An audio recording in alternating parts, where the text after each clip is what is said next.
విస్తరి ముందేసి పస్తులు పెట్టావే తీపి వస్తువు చుట్టూ తిరిగే ఈగని చేశావే చీచి చేసి కేలేని మొగుడు గారండోయ్ గుయ్ గుయ్ గుయ్ గుయ్ అంటూ మీదికి రాకండో వై వై వై గంపెడి పిల్లలతో ఇంటిని నింపావే సాపాదిండు సంసారాన్ని మేడెక్కించావే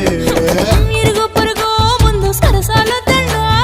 రాకెట్టి పడుకోరే కుక్కలాగా మీ వాళ్ళు ఏం చేస్తాం ఎక్కేస్తాం ఇట్టాగే డాబాలు